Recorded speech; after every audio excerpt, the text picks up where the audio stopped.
ಅಕ್ರಮ ಮಣ್ಣು ಸಾಗಾಟಕ್ಕೆ ನಲುಗಿದ ಕೆರೆ. ಮಳೆ ಬಂದರೆ ಕೆರೆ ಏರಿಗೆ ಅಪಾಯ.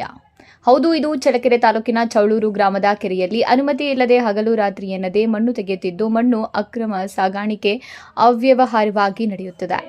ಕೆರೆಯಂಗಳದ ಕೆರೆ ಏರಿ ಪಕ್ಕ ಸೇರಿದಂತೆ ಸುಮಾರು 1 ರಿಂದ 15 ಅಡಿ ಆಳವಾಗಿ ಜೆಸಿಬಿಗಳಿಂದ ಅವೈಜ್ಞಾನಿಕವಾಗಿ ಮಣ್ಣು ತೆಗೆಯುವುದರಿಂದ ಒಂದೆಡೆ ಪ್ರಕೃತಿ ನಾಶವಾಗುತ್ತಿದ್ದರೆ, ಮತ್ತೊಂದೆಡೆ ಪ್ರಕೃತಿ ಸಂಪತ್ತಿನ ಮೂಲಕ ಸರ್ಕಾರದ ಬೊಕ್ಕಸಕ್ಕೂ ನಷ್ಟವಾಗಿದೆ.